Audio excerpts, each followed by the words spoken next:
Hey, what is going on guys? Welcome back to another Android app development tutorial.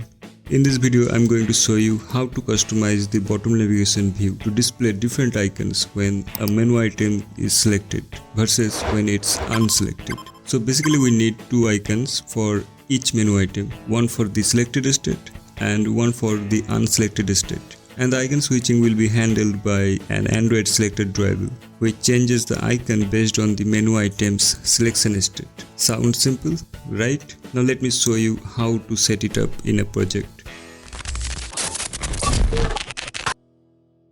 Alright, in the last two videos we have already covered all the basics of bottom navigation view. First we saw how to navigate between different fragments using the bottom navigation view. Then we learned how to set a custom background and then how to change the text and icon colors based on the selected state. So at this point we already have a fully working bottom navigation view in place. Now let's move on to step 1 of this tutorial, changing the icons based on selection state. As you can see, we have 3 menu items in the bottom navigation view. That means we will need a total of 6 icons, 2 for each item, 1 for the selected state and 1 for the unselected state. If I show you, I have already designed all of them in Adobe XD. So the first thing I'm going to do is import them into our project. And since these icons are in SVG format, we need to follow a simple process to import them. Just right click on the drawable folder, go to New, Vector Asset. Then choose the local file option. Now select the icon you want to import.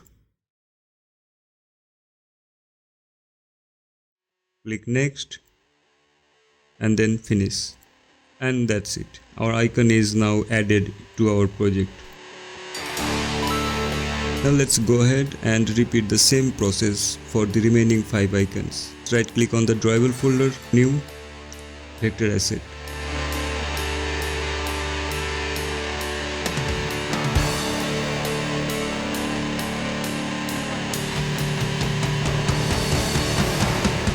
Alright, so now that we have added all the necessary icons, the next step is to create a selected drawable for each menu item. This will allow us to switch between the selected and unselected icons based on the item's state.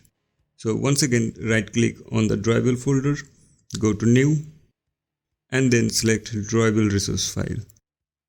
Let's name this one IC Home Selector. Then make sure root element is set to selector. This is really important for switching icons. Once that's done, just click OK. Now inside the selector tag, let's add an item tag. Then state checked to true. Now specify the drawable as @drawable IC Home Selected. This means that when the menu item is selected, this icon will be shown. For unselected state, I'm going to duplicate this line. Then here pass false. And the icon should be IC Home Unselected.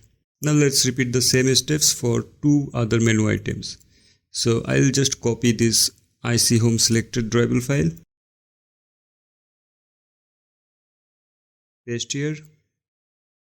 Let's say this is for notification icons. So I'll name this IC Notification Selector.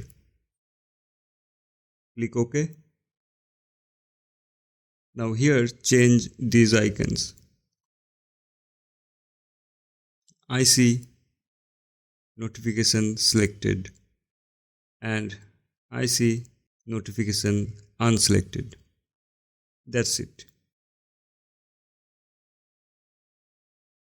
Now simply open your bottom navigation menu XML file and right here, instead of using static icons, we're going to replace them with our selected drawables like this IC Home Selector. For the search menu item, we haven't created a selector yet. So let's go ahead and create that as well.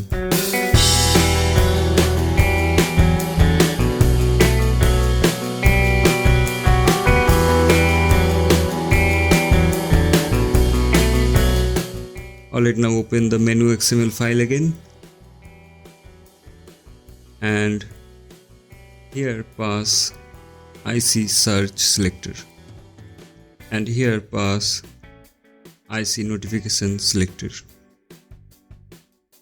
And that's it. Now if we build and run our app, we should see the icons changing. Let's see.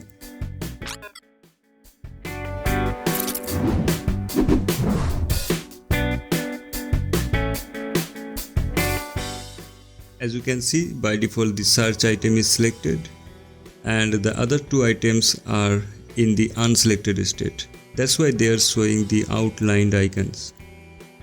Now let's tap on the home item. See, the home icon is now filled with a solid color, indicating that it's selected.